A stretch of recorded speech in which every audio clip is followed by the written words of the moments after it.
Have you ever come home from work and you feel anxious and you feel like you can't focus because you feel like your mind is racing? Well, you may be having a problem called uncontrolled breathing. And today I'm going to be talking about very briefly because it is currently 10:38 p.m. on Saturday, March 16th. I'm going to be talking very briefly with regards to how to focus and why focusing is probably the best thing that you could possibly do and what to focus on because a lot of us seem to focus on things that aren't good for us. And so we go down a very negative rabbit hole and then we can't really get out of it. We start getting sad and depressed. And then, it's trouble from there. So if this is what you are, if you can relate to this, then go ahead and watch this. It's probably going to be just 5 minutes. It's not going to be very long. But just to preface this, before I go on, that today we're going to be talking about the act of breathing, focusing, and acting, and then how to channel that energy so that you can be more productive. And it is going to be very quick. Today's episode number 58. It is currently 10:39 p.m. and let's get rolling. So this is the title. Okay, breathe, focus, and act. Now, I'm gonna get straight to it. Now, how do you breathe? And because there's a specific method to breathing that is very simple but works very effectively, and this is called boxed breathing. Boxed breathing has been used by the elite of all elite Navy SEALs. They are the elite military. They're the elite force, special forces of the entire globe, or one of the most elite in the entire globe. And what they do in order for them to relax themselves, because they always face the most highest pressure things that increase their heart rate, is that they practice something called box breathing. Box breathing goes like this. It's 4, 4, and 4. So four breaths, or rather, you breathe in with a count of 4. So 1, 2, 3, 4. Obviously, I can't do it on camera, but you're breathing in. So that's 4. You hold it for 4. So, okay, and then you exhale for 4. So just a count of 4. It doesn't have to be 4 seconds because you should be able to do this while you're driving, while you're just sitting down. You should just be able to do this. If you find yourself, you're in anxiety mode and you can't really focus because your brain's all over the place and you can't get yourself out of that negative state, then just breathe. Okay, breathing does a lot. It is literally the magical potion of you to get you to focus. Now, here's another thing with regards to focusing and not getting yourself to spiral is the act of complaining. Now, complaining goes hand in hand with breathing because when you complain to somebody, to a friend, what you're doing is that you're trying to sell your negative story as to why they should feel sorry for you. So you are constructing a story based on your circumstances so that other people can feel sorry for you. Well, in any story whatsoever, there are always things that are added left, right, and center, just kind of like to spice it up a little bit. So to make it a little bit more believable, and so your friends can still pay attention to you while you're complaining to them. You know what I'm talking about. Don't pretend like you don't know what I'm talking about. You know exactly what I'm talking about. And so when you're complaining, you're actually forming a story that you want this other person or this group of people to buy into. You're actually selling the story. Well, guess what you're doing to your mind? You're actually selling that story to your mind. So you're getting your mind to focus on something that isn't even fully true. Because in order for it to be enticing and interesting, you have to come up with some things, right? In other words, you have to lie. And so you are believing a lie. You're making your story so much worse than it currently is. And most stories are, they're not as bad as we make them out to be. But you're making it seem like it's so much worse because you want other people to really buy into it, right? You want to engage them, you want to hook them in. I mean, we have all that. It's an innate skill for us so that other people can pay attention to us and keep the attention to us. So that's my thing with regards to breathing and paying attention to the complaining. Because the more you complain, the more you're going to lose the ability to gain control of your breathing.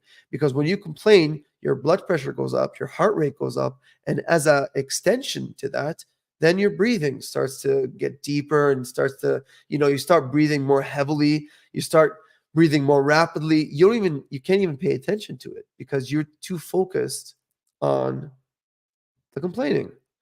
And so when you do that, then you start getting into this negative rabbit hole, and then your friends are sympathizing with you. They're telling you how disgusting whatever the situation you're in is, and then you're feeding into it, and you're putting in some more lies so that they can, feed more into it, and it just grows just like a big flame. It just keeps growing and growing, and then when they go away, you're sitting by yourself. Now you've bought that story, even though if you really focus on it, that the majority of it is not true, but you've bought into it so much that now you put yourself in that situation. You put yourself in that situation.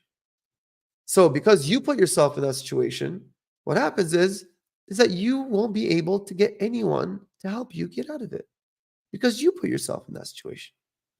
And so in order for you to control your breath, do those 4 4 4 and don't complain.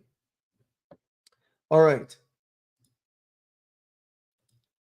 Now, in terms of breathing, focus, and control, this is the focus part. Now, the focus part is, as you can see here, where it says, focus on the things you can control.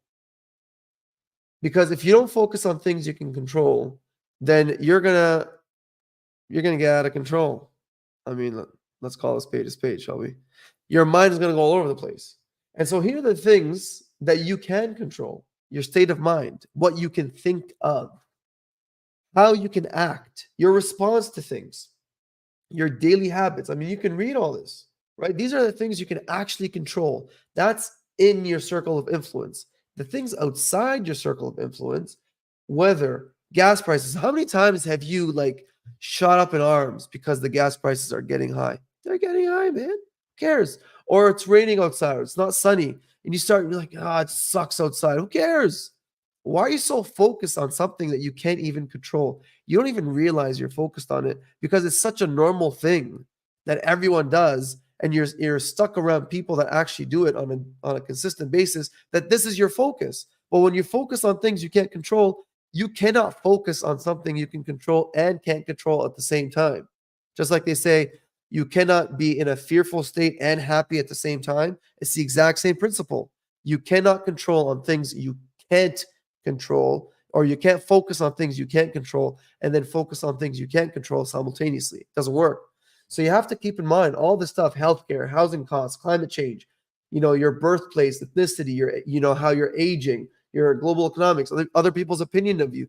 You can't control these things. Why are you killing yourself thinking about them? Why are you killing yourself focusing on them when you can focus on things such as how do you spend your time, your personal health and fitness? Who do you choose to spend time with? These are all things that you can actually control. Once you train yourself on a daily basis to focus on things, that you can control, then your breathing becomes something that you are in control of. And then things start to fall in place. Even if your life's all over the place, but in here, your state of mind is in control because you are focused on things that you can control. Now, the last thing that I want to say is this: focus and energy. Now, your locus of control is something that is internal. Locus of control are things that you can basically affect, and we already discussed those. And what you focus on, and this is really the point of the slide, is that what you focus on is where your energy tends to go. And as you and I know, one of the laws of thermodynamics states that energy is neither created nor destroyed. And so since energy is neither created nor destroyed, energy is just passed on from either external to internal, from person to person. Energy is ever flowing. Okay, energy is ever flowing. It's not neither created nor destroyed. So you have to understand that energy, there's a limited amount of energy, right? I mean, when you wake up, you have a certain amount of energy. By the time it's at night, you have a different type of energy at night.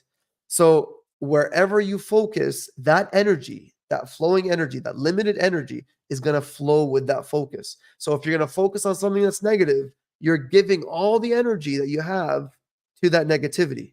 Again, when you focus on that, wherever focus goes, energy flows, and the energy is going to flow into that. And then obviously when the energy is feeding, it's like a becomes like a malicious tumor. You're feeding it over and making that tumor get bigger and bigger to the point where that tumor just consumes you. Well, in order for you to shrink that tumor, you have to now train yourself to focus on things you can control. That's it for today. Have yourself a great night. Always remember to focus on things you can control, and your life will be much better for that. And always keep smiling. Have a good night.